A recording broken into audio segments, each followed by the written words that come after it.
ಬೆಂಗಳೂರಿನಲ್ಲಿ ಮತ್ತೊಂದು ಭೀಕರ ಪ್ರೇಮ ದುರಂತ ನಡೆದಿದೆ. ತನ್ನ ಸ್ವಾವಲಂಬಿ ಬದುಕಿಗಾಗಿ ಓದುತ್ತಲೇ ಕೆಲಸ ಮಾಡುತ್ತಿದ್ದ ಲಾ ವಿದ್ಯಾರ್ಥಿನಿ ಪ್ರೀತಿ ಹೆಸರಿನಲ್ಲಿ ವಂಚಿಸಿದ ಪಾಪಿಗಳ ಕ್ರೌರ್ಯಕ್ಕೆ ಬಲಿಯಾಗಿದ್ದಾಳೆ. ವಿಚ್ಛೇದನ ಪಡೆದ ಸತ್ಯ ಮುಚ್ಚಿಟ್ಟು ಪ್ರೀತಿಯ ನಾಟಕ ಆಡಿದವನನ್ನ ದೂರ ಮಾಡಿದ್ದೇ ಆಕೆ ಮಾಡಿದ ತಪ್ಪಾಯ್ತಾ? ಇಬ್ಬರು ಸಹೋದರರ ಅಟ್ಟಹಾಸಕ್ಕೆ ಅಮಾಯಕ ಯುವತಿಯ ಪ್ರಾಣ ಪಕ್ಷಿ ಹಾರಿ ಹೋಗಿದೆ. ಏನಿದು ಘಟನೆ? ಈ ಸ್ಟೋರಿ ನೋಡಿ. ಓಂ ಶಕ್ತಿ ಮಾಲೆ ವೇಳೆ ಶುರುವಾದ ಲವ್ ಸ್ಟೋರಿ ಕೊಲೆಯಲ್ಲಿ ಅಂತ್ಯ. ಅಣ್ಣನ ಪ್ರೀತಿ ನಿರಾಕರಿಸಿದ್ದಕ್ಕೆ ಯುವತಿಗೆ ಚಾಕು ಇರಿದ ಪಾಪಿ ತಮ್ಮ. ನಡು ರಸ್ತೆಯಲ್ಲೇ ನೆತ್ತರು ಹರಿಸಿದವನಿಗೆ ಬಿತ್ತು ಕೂಸ, ಪೊಲೀಸರ ಬೇಡಿ.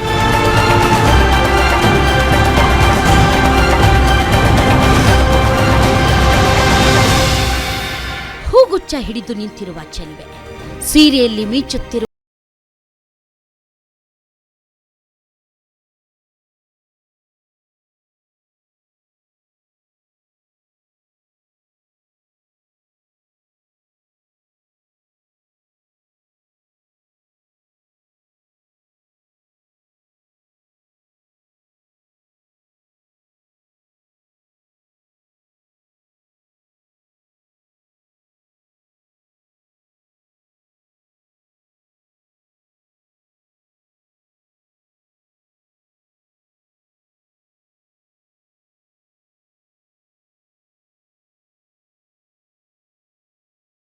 ಆಕೆಯನ್ನ ಅಡ್ಡ ಹಾಕಿದ ಸೂರ್ಯ ಎಂಬಾತ ನಡು ರಸ್ತೆಯಲ್ಲೇ ಗಲಾಟೆ ತೆಗೆದಿದ್ದಾನೆ.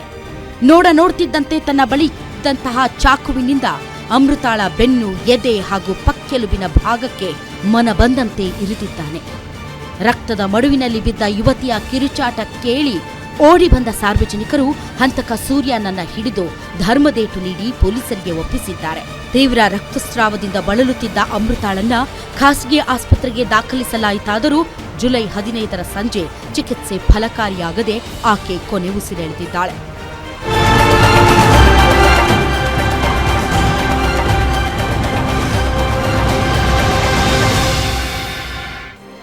ಹಾಗಾದ್ರೆ ಅಮೃತಾಳನ್ನ ಈ ಪರಿಯಾಗಿ ಚುಚ್ಚಿಕೊಳ್ಳಲು ಕಾರಣ ಏನು? ಇದರ ಹಿಂದೆ ಇದ್ದ ಮಾಸ್ಟರ್ ಮೈಂಡ್ ಯಾರು?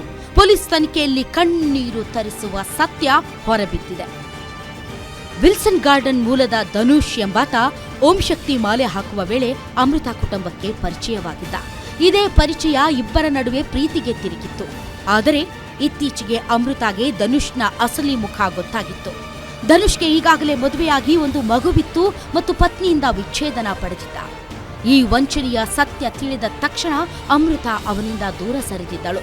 ನನ್ನ ಅಣ್ಣನಿಗೆ ಸಿಗದವಳು ಯಾರಿಗೂ ಸಿಗಬಾರದು ಎಂದು ಧನುಷ್ ತಮ್ಮ ಸೂರ್ಯ ಸೇಡಿನ ಜ್ವಾಲೆಯಲ್ಲಿ ಬೆಂದಿದ್ದ. ಅಮೃತಾಳನ್ನ ಮುಗಿಸುವುದಾಗಿ ಸ್ನೇಹಿತರ ಬಳಿ ಸವಾಲು ಹಾಕಿದ್ದ ಸೂರ್ಯ ಸೋಮವಾರ ಸಂಜೆ ಪಿಜ್ಜಾ ಹಟ್ ಬಳಿ ಬಂದು ಅಣ್ಣನಿಗಾಗಿ ಅಮೃತಾಳನ್ನ ಇರಿದು ಕೊಂದಿದ್ದಾನೆ. ಇನ್ನು